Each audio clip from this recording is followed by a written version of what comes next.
Karena begini, 6 bulan sebelum Pilpres, 2 orang wakil ketua umum Partai Golkar bilang ke saya, Iya bang. Bang, udah tahu nggak siapa ketua umum kita? Ya Erlangga lah. Apalagi? Oh bukan, Jokowi gitu kan. Bagaimana bisa? Saya bilang, loh semua Erlangga harus tanya Jokowi, harus minta petunjuk Jokowi, harus ini sudah setuju nggak Jokowi? Masa separah itu? Ya itulah kenyataannya. Berarti Jokowi mengulang kembali sejarah Golkar ya? Mau Memang mengulangi, gitu ya bang ya? mau secara nggak langsung juga mencoba, kalau saya tangkap mencoba mau meniru seperti Soeharto. Mencoba dan berhasil kayaknya. Ya makanya itu dia mencoba meniru dengan Soeharto gitu loh. Nah partai-partai ini sebenarnya partai-partai yang harus punya integritas, punya harga diri, punya keberanian moral gitu loh.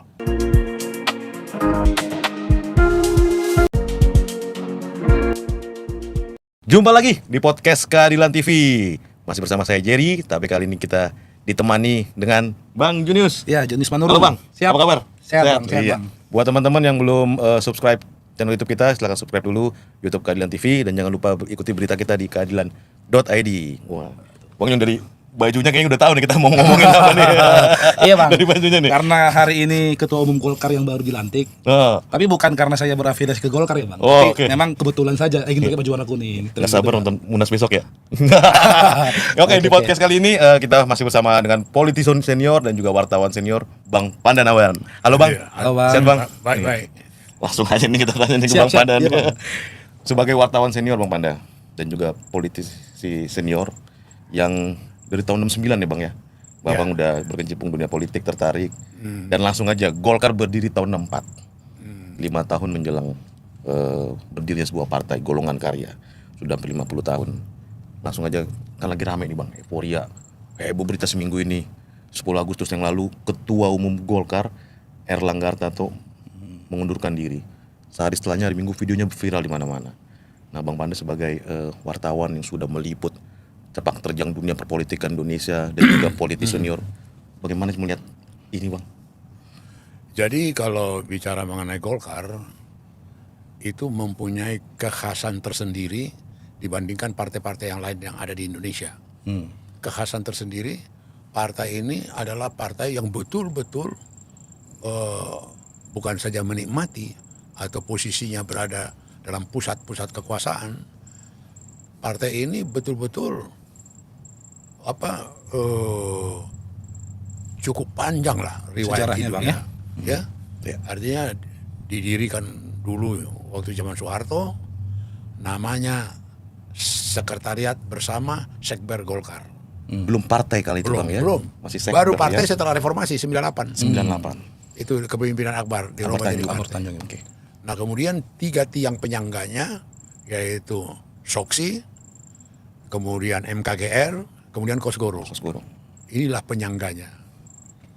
Nah orang banyak lupa, maka seperti belakangan ini ada cerita Golkar ditebang, Golkar dirobohkan tukang kayu, Golkar di Pohon beringin, pohon kalau beringin. ketemu tukang kayu, kalah juga. Ya. Oh ya tadi salah, Golkar pohon beringin Iya. dirobohkan Oleh tukang kayu, rame banget tuh ngomong gitu. Iya. Itu sama sekali jauh dari realita kenyataan. Jauh. Gitu loh. Jauh dari realita kenyataan.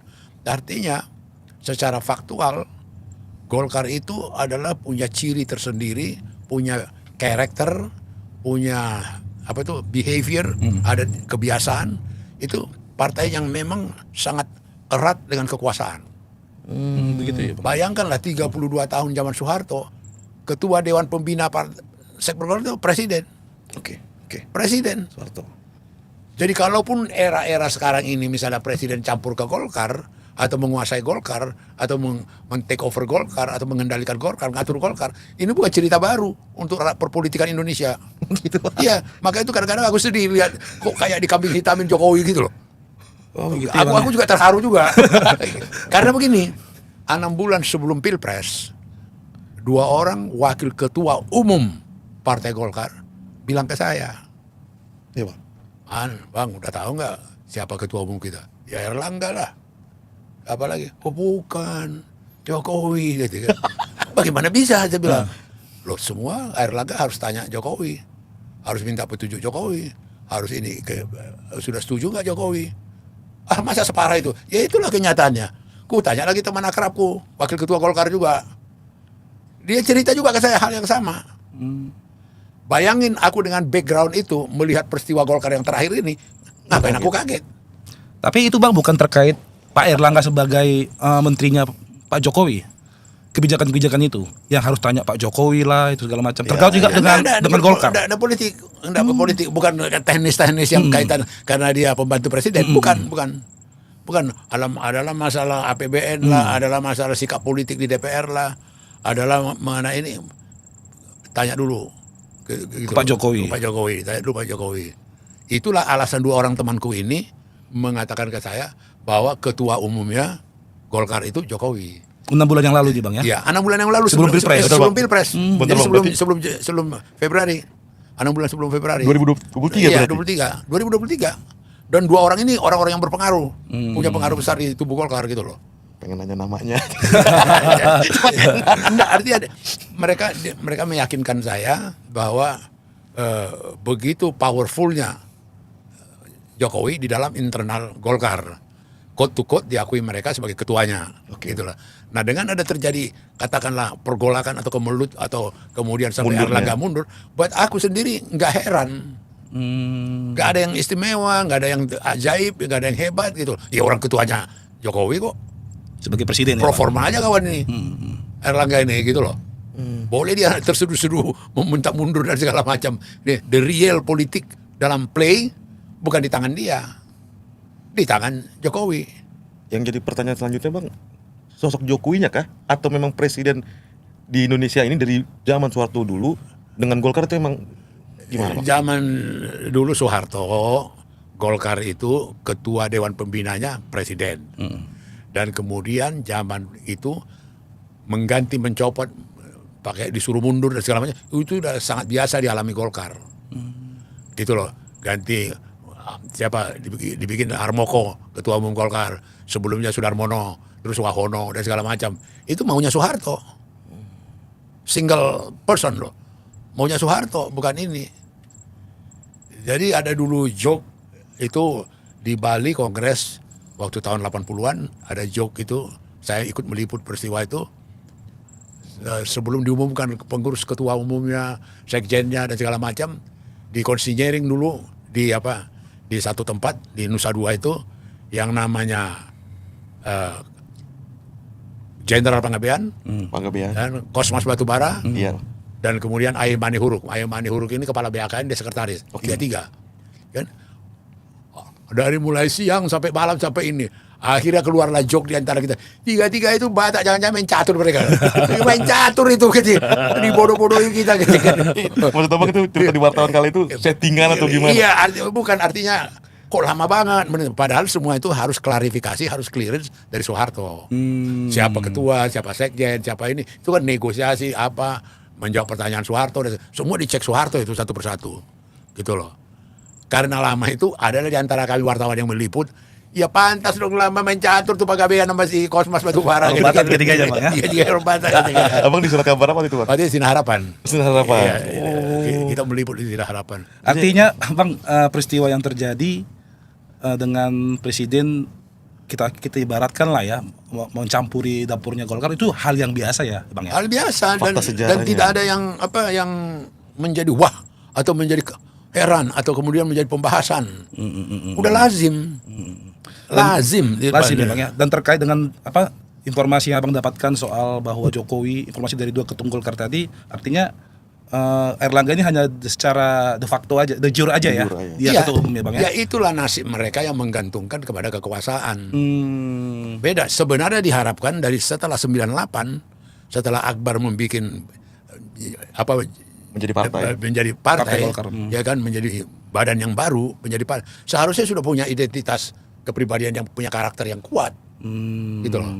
Nah, tetapi karena Golkar ini terkenal dan punya keahlian dan kemudian kepiawaian mereka dengan kekuasaan, gitu. Mereka bisa mengambil posisi-posisi strategis walaupun mereka tidak berkoalisi waktu 2014. Iya. 2014 Iya, itu Bang. Golkar itu sama Prabowo. Betul Bang. Tetapi apa yang terjadi di pemerintahan Jokowi? Biangnya udah dengkotnya Golkar yang namanya Yusuf Kala, ya kan? Yang namanya Luhut Panjaitan jadi Menko, ya kan? Jadi itu Dukung Jokowi ketika itu Bang ya. ya itu sama mereka tuh gimana? Main selancar lah itu. Gitu loh. Jadi udah paham lah yang begitu-begituan. Jadi bukan sesuatu yang konfrontatif atau menjadi kontroversial. Kemudian Golkar dalam posisi dianiaya, Golkar diambrukkan pohon beringinnya, Golkar enggak. Berarti apa aja Bang? Omongan-omongan yang beredar bahwa Jokowi main politik, Jokowi tukang kayu menebang beringin itu nggak benar Bang. Berarti memang karena fakta historis Kasihan yang terjadi, Jokowi. Bang. Ini kali aku kasihan. Aku betul bukannya simpati apa ya. Aduh kawanku ini ngerti pun dia gak? Iya Bang. Artinya Jokowi pun gak ngerti tuh. Iya. Tapi gini Bang, ada yang liar di pikiranku. Kalau Jokowi tahu tentang sejarah dari zaman 32 tahun masa Soeharto, seorang presiden dan Golkar itu dua sejoli, Jokowi mengetahui ini, kita nggak sepatutnya kasihan sama Pak Jokowi dong Bang. Berarti dia menikmati dong proses ini. Dilanjutin sama dia berarti. Loh iya. Ini kan drama ini. Ini kan permainan ya kan. Cuma saya bilang ke orang-orang yang menafsirkan di luar menanggapi itu wawancaranya si Airlangga, ya kan, kemudian apalagi drama-drama yang terjadi setelah itu. Kemudian siapalah yang akan dibikin jadi ketua umumnya siapa begini. Sebenarnya the real politik nggak begitu penting lagi. Wah, Jadi itu semua hanya drama Bang ya. Ya, karena sorry buat partai-partai lain di luar Golkar boleh cemburu, boleh enggak. Mereka itu memang punya karakteristik menerjemahkan kekuasaan itu dengan begitu piawai. Mereka tetap dalam kekuasaan, mereka berada dalam kekuasaan, ya kan? Mereka menentukan dalam kekuasaan. Itu mereka piawai. Partai ini adalah partai terbuka, siapa saja boleh. Kan begitu tuh. Iya Bang, betul Bang. Pas sekali lagi nggak disukai harus 5 tahun dulu. Kan begitu. Padahal dalilnya nggak seperti itu ya Bang. Nggak seperti itu. Berarti menurut Bang Panda sebagai yang sudah menyaksikan sejarah perpolitikan Indonesia, kami muda ini mungkin pengen nanya, sejauh mana efektivitas atau pentingnya strategisnya ketua Dewan Pembina ini dalam sebuah partai sih Bang? Soeharto kan pernah menjabat itu di Loh, Golkar. sebenarnya yang mengatur segala macam itu ya Dewan Pembina. Cuma kan seperti sekarang juga di Golkar ini juga ada Dewan Penasehat, Dewan Pembina, Dewan Pertimbangan. Banyak dewan ini di pimpinan Golkar ini. Karena banyak dewa-dewa, banyak yang jago, yang kawakan-kawakan lah. Harus diakomodir itu mereka. Nah, tapi kembali lagi kalau saya katakan tadi bahwa kalau lihat sejarah ke belakang, lihat pertumbuhan kekuatannya Golkar dan segala macam, mereka sudah sangat biasa dalam kekuasaan dan ahli mengelola kekuasaan.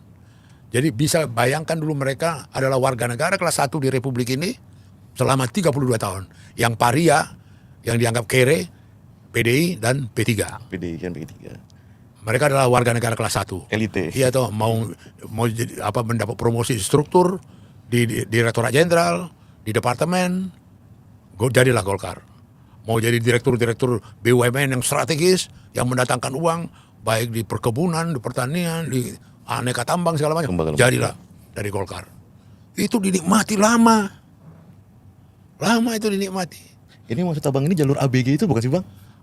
ABRI, A itu ABRI, Angkatan Bersenjata Republik Indonesia. Terus B, birokrat yang di Direktorat Jenderal, Kanwil, yang gubernur. Kemudian G, Golkar. Jadi 3 ini itu populer dulu itu. jalur ABG. ABG. Ya, udah ABG udah. Dari mana jalur mana ini? ABG. Gitu. Jadi dulu ABRI itu kan dulu sangat melekat dengan jabatan-jabatan sospol. Itu jabatan-jabatan teritorial yang melegalisir mereka berpolitik. Difungsi. Iya, dui fungsi. Nah, itulah yang kemudian sosial politik sospol. Gitu loh. Produk terakhir dari sospol yaitu SBY. Dia kan terakhir kan di ABRI kan dia ada Asospol. Ya kan sebelum di Menko. Beda Sospol gitu loh.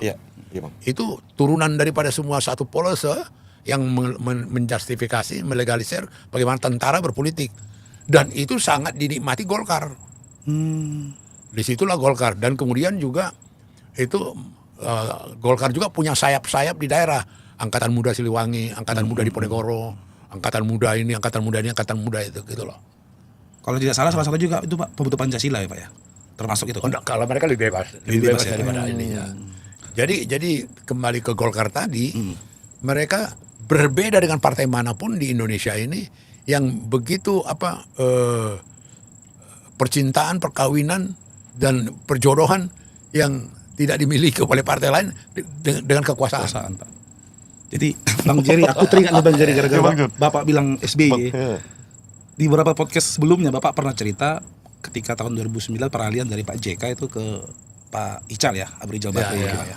Nah itu kan ketika itu kan Pak SBY Pak ya presidennya. Ya, ya. Nah ketika itu dalam kacamata Bapak atau apa Bapak informasi dari Bapak bisa Bapak Abang ceritakan nggak ini? Ada nggak pengaruh presiden ketika itu peralihan dari Pak? Apakah terkait soal uang saja atau ada juga dari presiden apa? Intervensi SBY, iya, presiden. intervensi sebagai presiden. Saya dulu. pikir Gitu Bang. nggak sampai waktu SBY jadi presiden, hampir tidak ada kita dengar kemudian intervensi dia dalam proses peralihan kekuasaan dari partai-partai lain loh. Siap-siap. Di luar partainya si SBY. Hampir nggak ada itu. Dan hampir nggak pernah kita dengar itu. Dan juga waktu itu baik zamannya Habibie maupun zamannya Megawati, Gus Dur, Megawati, bahkan bisa dikatakan juga zamannya SBY dari presiden minim percampuran itu. Beda dengan yang sekarang. Berarti Jokowi mengulang kembali sejarah Golkar ya? Mau Ya, Bang, mengulangi. seperti itu ya, Bang ya? Mau secara nggak langsung juga mencoba, kalau saya tangkap mencoba mau meniru seperti Soeharto. mencoba dan berhasil kayaknya. Ya, makanya itu dia mencoba meniru dengan Soeharto gitu loh. Nah, partai-partai ini sebenarnya partai-partai yang harus punya integritas, punya harga diri, punya keberanian moral gitu loh. Ya kan, tidak mau disantasa, tidak mau kemudian digertak-gertak, tidak mau kemudian diancam-ancam, ditakut-takuti. Sebenarnya harus begitu. Gitu loh. Jadi tidak lagi dalam kualitas partai itu kemudian ayo kalau kamu gak ini nanti ini ayo kamu jangan coba-coba macam-macam kartu kau itu. Saya pikir kekuatan-kekuatan yang mengkoordinir rakyat dalam berpolitik yang brengsek-brengsek gini harus dilawan. Biarin aja lah hancur gitu loh. Tapi Bang, kalau kita dengar ya statement-statement Pak Luhut, dia mengatakan jangan pernah macam-macam orang luar mencampuri Golkar gitu Bang ya. Namun apa yang terjadi saat ini sepertinya itu seperti drama doang, anomali jadinya Bang. Dengan statement Pak Luhut yang kita dengar bahwa jangan macam-macam, pihak luar jangan ikut campur dengan Golkar seperti itu Bang. Justru berbanding terbalik dengan fakta yang ada, ya cawe-cawe presiden mencampuri. Ya sebenarnya kalau itu tidak seideal itu realitanya soal campur dan segala macam. Ini partai yang punya karakteristik ya dilahirkan biasa dicampuri oleh kekuasaan. Itu loh nggak bisa dong. Realnya seperti itu ya Bang ya. Real pertumbuhan anatominya Iya, begitu. iya, Harus didukung oleh Korem, didukung oleh Kodam. Betul. Harus didukung oleh ini Sospol, kemudian oleh bupati, oleh gubernur, oleh dinas Sospol di Pemda. Ya. Gitu loh. Ya. Terus tiba-tiba sekarang jangan dicampuri. Ya. Betul Bang. Ini ketawain orang. Secara itu ya. Dan dalam kondisi ini Presiden Jokowi berhasil menghidupkan kembali sejarah itu. Iya. Mencoba dan berhasil. Iya, Bang. Tapi ada yang perlu diklarifikasi nih Bang Panda sebagai politisi senior, clear nih teman-teman Thailand TV. Fenomena seminggu belakangan ini mundurnya Ketua Umum Erlangga dari posisi Ketua Golkar dan juga pemilihan Ketua Umum baru itu dari dulu sudah biasa terjadi di Golkar ya, Bang, ya. Iya. Karena kan begitu heboh ini. Iya. Ya, kalau kita ingat Setia Novanto, Iya. pernah bahkan dualisme kepemimpinan. Iya, Abu Rizal dan cerita Abu Rizal dan Agung Laksono ya bertanding Iya, waktu itu. Akhirnya dipilih sama keluar Setia Novanto kali itu. Iya. Jadi bukan hal yang baru ya Bang ya. Nggak ada. Jadi Abang nonton berita kemarin nggak terlalu kaget ya Bang. Aku malah kasihan ini di pojok-pojokin Pak Jokowi. gitu. Kasihan aku. Aduh, nasib apa lah kawan nih. Beringin apa dia yang pula ini dituduh kambing hitam ya. Malah terucap lagi tukang kayu itu, Pak. Dibutuhkan kayu. Tukang kayu. Abang kasihan beliau menikmati kali Bang Wanda. Enggak, bukan. Artinya apa ya? Enggak sekonyol itu gitu loh. Iya, Bang. Dalam arti kata dia baik-baik tidur, nyenyak dia tidur, kapan dia gergaji, kapan dia ini. Karena karakteristik beringin itu sendiri sudah sangat biasa. Iya. Dan bukan teoriku, praktek kehidupan anatominya, biologinya, riwayatnya, gitu loh. Nggak bisa lepas dari kekuasaan, campur tangan kekuasaan, disenangi atau tidak disenangi, gitu loh. sudah, selalu dalam iya sudah menyaksikan kekuasaan. sudah hal yang lazim. Artinya begitu sebentar Bang. Artinya walaupun 2014 Golkar sempat berseberangan ya, artinya Pak Yusuf Kala dan Pak Luhut ke Pak Jokowi, di akhir pemerintahan Jokowi periode pertama Golkar bergabung kok Iya. dengan penguasa yaitu Pak Jokowi pada saat itu. Iya. Meskipun pada saat itu last minute Bang. Iya. 2018 ketika itu Pak Bambang Susatyo waktu itu ketika itu menjabat. Iya, tapi waktu itu kan dengan Prabowo. Iya, iya Golkar, betul. Maksud koalisi. Bang Yudis, ku tambahkan kali ke Bang Panda, boleh dong kami berasumsi dengan sejarah Partai Golkar ini yang selalu dua sejoli dengan presiden, itu berarti dengan posisi pernah sebagai oposisi walaupun tidak lama, tanda kutip Bang, pura-pura doang, omong kosong dong. Drama itu. Golkar ini pernah berada posisi oposisi Iya. di sebuah pemerintahan. Ya, artinya secara aktual real nggak ada. Iya. Secara aktual nggak pernah. Iya. Nggak ada. Karena terbukti ketika itu ya dedengkotnya Golkar Pak JK wakilnya Pak Jokowi gitu Bang ya, Iya, iya. 2014. Dan itu memang ya benar dikatakan Bang Jadi Panda. begini ya, supaya lebih segar lagi. Saya yang dapat background dari sumber A1, kalau agak A1, wakil ketua umum Partai Golkar, 2 orang lagi mengatakan ke saya, ketua umum kita Jokowi, bukan Airlangga. Ini 6 bulan sebelum Pilpres Tahun 2023. 2023, sekitar bulan April Mei lah itu 2023. Apa alasanmu? Semua kan Airlangga mesti tanya presiden. Semua harus menunggu petunjuk presiden. Semua bisa. Ya, kalau ini secara de facto memang dia ketua umumnya. Tapi Tanya lagi temanku yang satu lagi. Dari Golkar, Orang Golkar juga. wakil ketua umum juga. Friend kau ngomong gini sama aku. Benar loh. Iya betul itu Bang, katanya. Ketua umum kita. Jadi dengan terjadi belakangan ini, aku senyum-senyum. Ngerti aku? udah dapat kode duluan. Jeruk makan jeruk ini. Ngerti gak? tapi Bang, jiwa investigatif kewartawanan Bang Panda kalau waktu komunikasi itu terjadi nggak ini Bang, nggak keluar nanya lagi konfirmasi ini. Loh ini aja terus terang aja. Yang koalisi sekarang ini, Ya, yang koalisi sekarang Indonesia Kim, Maju Bang. ini, Kim plus. salah seorang ketua umumnya ngomong ke saya 4 bulan yang lalu, wah ini yang namanya Airlangga sangat powerful ini. Oke. Loh maksudnya apa powerful? Wah kayaknya dia yang menentukan. Rupanya hanya dia yang didengar Jokowi. Gitu loh. Setelah saya kejar, ini salah satu ketua umum nih, gak main-main yang ngomong ke gue nih. Gitu. Hanya dia didengar. Kenapa kau risau? Gue bilang kan bagus ini koalisi. Wah terlampau kuat Airlangga katanya. Jadi begitu tumbang ini sekarang Airlangga, baru kurang rangkai ini semua permainan. Hasilnya apa Pak? Rangkaian ini hasilnya apa? Rangkai ini. Kesimpulannya? Iya, bagaimana Jokowi main, gitu loh. Iya. Jadi asik lah untuk menyaksikan.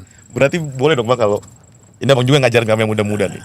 Partai itu alatnya 2 tools kan Abang bilang Bang. Dari Soekarno, Mark R. Forming, Mark R. Wending. Iya. Jokowi bener melakukan ini ya Bang ya?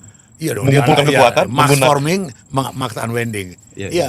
Dia kumpulkan kekuatan, dia gunakan kekuatan. Gitu. ke Partai Golkar ini. Ya, dan Partai Golkar ini sendiri terus terang kita lihat dalam hal sebenarnya kita mengharapkan dalam pertumbuhan the real demokrasi. Yang sebenarnya kita mengharapkan partai-partai lain termasuk Golkar, partai yang betul-betul harus kuat, mandiri, Integritas. tidak didikte, tidak diatur oleh orang lain, tidak disantase, tidak diapakan orang lain. Itu harapan kita. Di situ baru demokrasi tumbuh betul. Iya dong. Apakah PKB, apakah Nasdem, apakah Demokrat, apakah PDI Perjuangan, apakah ini punya kepribadian-kepribadian yang mumpuni.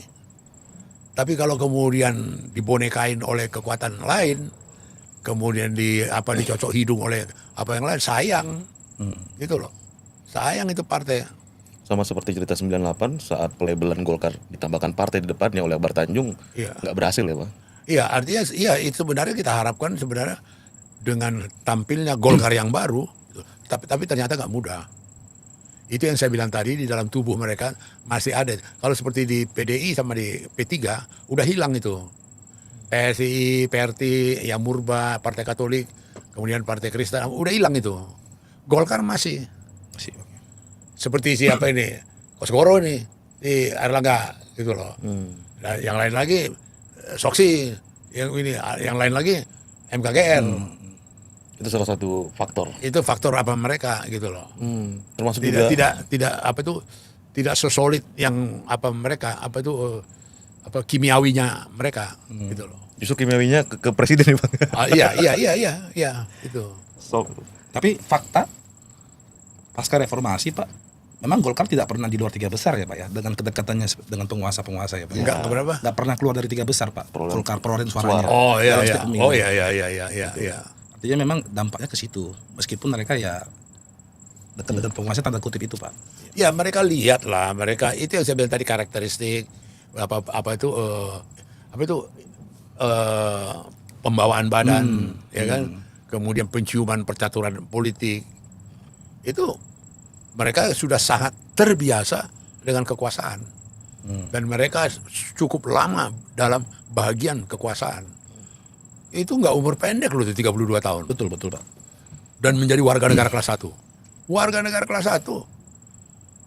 Mau promosi direktur jenderal, mau dirjen, mau promosi jadi ini, bupati, mau promosi jadi gubernur, mau promosi jadi apa? Dari mana? Golkar, go. Itu mereka nikmati lama itu, dominasi itu. Untuk menghilangkan itu tidak mudah ya Bang ya. Enggak lah. tapi izin Bang, aku minta pendapatnya menurut pandangan Bang Panda, Golkar di bawah kan sudah dipimpin sama 12 tokoh nih Bang. Kami data Golkar ini 12 pimpinan dan selalu dekat dengan kekuasaan menurut sejarah yang Abang bilang tadi.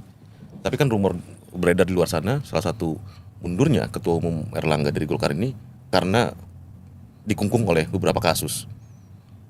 Ya. Itu pendapat Abang gimana? Ada hubungannya atau itu cuman gimmick-gimmick aja Bang?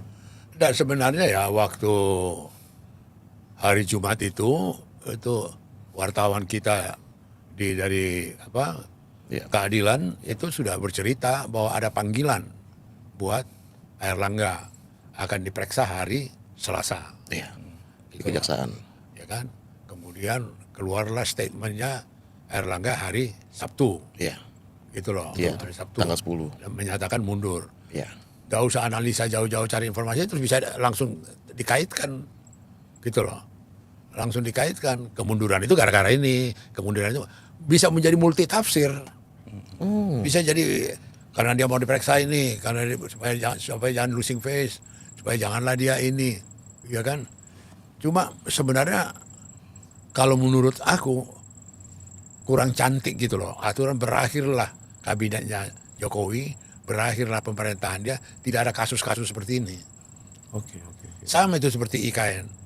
Cantik kali lah IKN ini aturan dipersiapkan, kalau nggak ada mundur itu Dua pimpinannya gitu loh. Kepala otorita itu. Itu pun jadi catatan goresan sejarah. Ini juga begitu gitu loh. Termasuk dengan reshuffle yang dilakukan. Ya ini makin lucu-lucu lagi. Iya. Orang sudah, aku lah sekarang jadi menterinya. Nggak sampai berapa lama aku duduk sebenarnya. 1 bulan belum selesai semua direktur jenderal. Aku ajak rapat aku kena. Iya Bang. Sudah habis 2 bulan. Iya, belum lagi aku negosiasi dengan apa lagi? Apa urusan APBN. Iya. Dengan Sementara DPR. proses sosialisasi butuh anggaran Bang.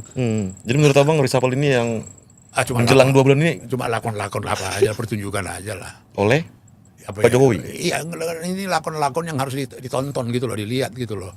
Kalau lihat dari azas manfaat dan apa nggak ada sama sekali. Kalau ini untuk kepentingan bangsa negara, seharusnya menteri itu sekarang ini mempersiapkan betul-betul menyelesaikan ini sebelum nanti ditransfer ke pemerintahan baru. Pemerintahan baru. Prabowo Gibran. Iya dong, apalagi yang perlu, apalagi yang ini, apa ini. Bukan tiba-tiba diganti. Nah sekarang penggantinya ini, dulu di situ. Dia pun tak kenal siapa kepala biro umumnya. Ya, siapa sekjennya, siapa ininya gitu loh. Tapi kan buat pendidikan buat masyarakat Indonesia jadi nggak bagus ya Bang. Loh ya pastilah. Apa yang bisa kami serap itu dari kejadian Peristiwa ini? ini. Iya, gitu. nggak ada. Sayang gitu loh. Siapa lah advisor dia nih gitu loh. Itu yang Sayang. itu jadi keprihatinan Dari segi kami. apapun nggak tahu saya manfaatnya. Tapi karena itu prerogatifnya, itu hak dia dan segala macam ini. Jadi sama itu kembali lagi tadi soal penerjemahan Golkar itu tadi, ya kan? Iya. Jadi sama itu waktu kotanya Jokowi apa alasan JK tidak menerima Luhut masuk di kabinet? Oke. Karena dia Golkar. 2014 ya Bang? Nah, itu cerita Jokowi ke saya. alasan JK, Luhut itu Golkar. Oke. Aku bilang ke Presiden, ke Jokowi, kalau cerita Golkar, biang-biangnya, dedengkotnya Golkar itu JK. Artinya si Luhut masih pakaian Kopassus, si kawan sudah Golkar gitu loh. Belum buka baju dia pensiun masuk partai si Luhut, ini sudah Golkar. oh begitu ya kata Jokowi. Kan agak kurang-kurang juga pengetahuan dia. Iya, ketika yang itu, Bang. begini-begini. Apa jadi mentor ya, Pak? Gua ajari. Maka lantas kemudian Jokowi katakan, ya sudah sabar aja dia, tunggu aja, sampaikan nama Luhut katanya. Gitu loh. Jadi dia sendiri pemahaman Golkar itu sangat fleksibel, sangat multi tafsir gitu loh. Ya kan, padahal JK Golkar. Iya. Dia kan si Golkar. Sama itu juga waktu ribut antara Surya Paloh sama siapa? Sama Luhut. Iya. Surya Paloh cerita ke saya, Luhut juga cerita ke saya. Bagaimana? Kau jangan campur-campur lagi Golkar. Kau sudah Nasdem. Iya. Kata Luhut. Datang Surya Paloh. Gak bisa, saya lahir dari Golkar, besar Golkar. Darahku darah Golkar. Kan? Iya. Jadi antik ini. Golkar ini antik gitu loh. Ya kan, suka-suka siapa yang mau menafsirkan maunya dia gitu loh. Iya kan? Nah, soal ini Bang, pendapatnya lagi, pertanyaan selanjutnya, rumor berkembang kan Munas Golkar ini dipercepat nih Bang. Dari pandangan Abang yang udah menyaksikan Golkar dari masa ke masa, urgensinya apa sih Bang? Harus kan Saya Desember. pikir bukan soal urgensi lagi. Bukan, di situ tidak ada lagi yang signifikan. Ini semacam satu legitimasi aja. Iya dong, cuma legitimasi. Timingnya, momennya, ya kan. Nah cuma apa iya ketua-ketua DPD seluruh Indonesia itu punya sikap yang Golkar ini, atau amin semua kayak KUR, ya kan? Apa ada dinamika, ada satu kemudian berkembang satu dialog, satu diskusi, satu penalaran yang baru, ya kan? Kita lihat aja nanti kualitas itunya. Ada rumor katanya dipercepat dengan alasan biar masih dalam masa pemerintahan Jokowi sebagai presiden. Karena kalau udah Desember kan udah berganti ke Prabowo. Kira-kira ada hubungannya sih Bang? Menurut kacamata Abang? Bisa iya, bisa tidak gitu loh. Bisa iya, bisa tidak. Cuma dengan apa gimana ya, maksud aku dengan perkembangan yang multi tafsir ini, segala kemungkinan bisa terjadi Bang ya. Segala kemungkinan pemahaman bisa di situ. Oh ini dalam rangka mempercepat biar tetap dalam kendali. Ini supaya siapa ketua umumnya yang ini apakah nanti seluruh berapa itu 25 DPD apa gimana? 30 DPD. DPD. Setuju. Apa iya kemudian tiba-tiba menjadi jagoan-jagoan politiknya Golkar bisa menjadi bisa menjadi terbodoh-bodoh gitu. Wah, itu jagoan Agung Laksono, Abu Rizal Bakri, iya, itu maksudku Bang. Susatyo, jagoan semua itu, Pak. Jagoan semua, Bani Hitam QQ itu. Loh iya, dalam percaturan politik. Iya, betul. Bani Hitam itu. Apa kemudian keplek gini semua. Nggak yakin aku. Aku kan cukup dekat sama tokoh-tokoh yang tadi Abang sebutkan. Cukup dekat sama tokoh-tokoh Loh, yang saya Abang kenal sebutkan tadi. semua. Saya dekat sekali bergaul. Aku tahu punya karakter. Punya keberanian moral courage yang kuat gitu loh. Maksudku, ada nggak mereka itu ngontek Abang curhat gitu? Waduh, ini permainan ini. Halo, ngontek Abang. Lalu-laluan. Ya itu ya gimana ya? Untuk satu drama ya menarik. Iya. Untuk satu drama ini menarik. Menarik lah, untuk jadi tontonan ya menarik. Jadi tontonan menarik, lakon-lakon. Iya. Tapi ringnya Bang memang Golkar tidak akan pernah jauh dari penguasa. Begitu ya Pak ya? Loh iya. Gitu. Dan kemudian itu yang saya katakan tadi. Kehebatan, keistimewaan daripada Golkar, dia tumbuh berkembang di pusaran kekuasaan. Tumbuh dan berkembang. Dan dia dibesarkan di situ. Apa itu karakter dia, gen dia, di situ gitu. Dan yang terjadi saat ini, sekarang ini Bang Jer, mungkin hanya bentuk legitimasi si presiden. Iya. Aja sebenarnya menjelang yang munas. terjadi. Jadi nggak ada yang ngawah ya Bang ya sebenarnya Bang ya. Nggak ada. Maka drama-drama, wah ini digergaji, pohon beringin gitu, gua ketawain aja. Iya. wah ini Jokowi main, Jokowi apa? Pohon beringin ketemu Orang tukang Jokowi kayu. setahun yang lalu udah jadi ketua kok, diakui oleh wakil ketua, main apa dia? Iya kan? Jadi orang yang ngomongin pohon beringin ditebang tukang kayu ini emang ketawain aja bang ya. Ya kata, ya jauh dari kenyataan gitu loh. Ya analisa ya bang ya. Ya, aku entah kenapa baru kali ini aku sedih dan terharu. Kok sampai begitu apanya? Iya. Kejamnya atau kasarnya memojokkan Jokowi gitu loh. Padahal sejarahnya memang Golkar nggak bisa jauh dari penguasa ya bang ya. Itu bisa. Aduh kasihan juga. Agak apa juga aku. Belum pernah dalam peristiwa politik terakhir ini. Nggak pernah aku apa begini. Prihatin melihat Jokowi di pojok-pojoknya diapain, dikambing hitamin, kayak Digoreng-goreng gitu. Iya. Padahal dia sudah ketua tahun yang lalu dia udah ketua menurut wakil ketua umum. Yang cerita kapan itu? Iya bang. Iya Satu. Terkecuali dia pendatang baru dengan kekuasaannya, dengan power, dia obok-obok gitu. Enggak. Dia sebelumnya udah karpet merah Di Golkar. di Golkar gitu loh. Jadi kasihan di Bang Panda ini Bang Jun, saya bisa pahamin karena Jokowi awalnya beliau lah mentor politik. Fleksibel tadi, sudah multi tafsir. Jadi agak prihatin ya Bang. Iya, Ya artinya memang sejarah itu kan nggak bisa dirubah, tapi memang bisa dilahirkan kembali seperti itu bang. iya. Dan coba Jokowi dan mungkin mengarah berhasil. Iya. Nah terakhir Bang buat terlepas dari Golkar ini, termasuk juga reshuffle ini, konfirmasi lah Bang Pandai buat pendidikan politik kita nggak ada yang bisa diambil ya Bang, buat anak-anak generasi ke depan. Oh, ada.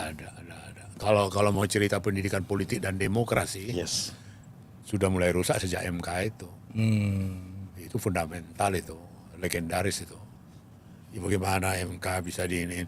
Dan yang paling prinsip, tidak boleh hakim mengadili perkara yang ada hubungan darah.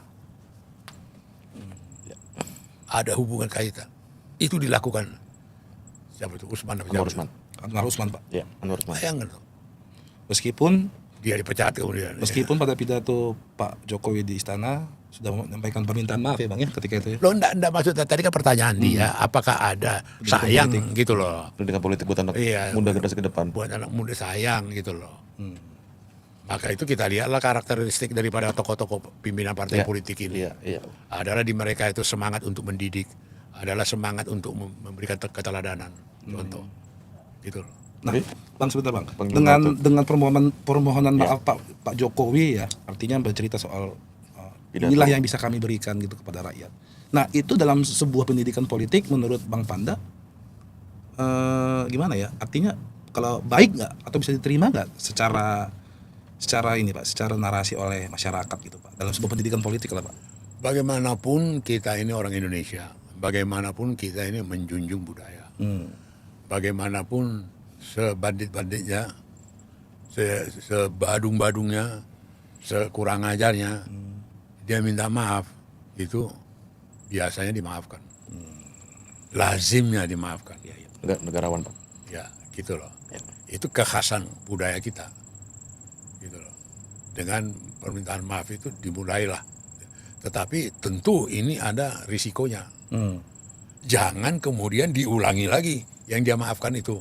Yang dia sampaikan permintaan maaf itu ya bang. Ya, jangan kemudian ada terkesan berulang lagi. Habis itu kamu minta maaf lagi nanti gitu loh. Iya bang. Itu yang bahaya bang ya. Itu sudah Itu yang bahaya, Bang. udah bahaya dan itu kualitas yang ini. Gitu loh. Luar biasa. Siap. Pidato Terima benar-benar kasih Jokowi. informasinya bang. Bang Mana, makasih. Ya, Luar biasa. Makasih Bang Jun. Sehat selalu. Siap. Mudah-mudahan podcast kali ini sangat bermanfaat. Pengamatan dan juga analisa dari Bang Mana dan juga cerita sejarah tentang Golkar. Beliau sebagai politisi senior dan juga wartawan senior yang dari masa ke masa sudah mengikuti perkembangan politik khususnya Partai Golkar. Silakan kirim komentar buat teman-teman yang belum subscribe. Silakan subscribe YouTube channel Keadilan TV dan juga ikuti berita online kita keadilan.id. Salam persatuan, Merdeka. Indonesia, merdeka.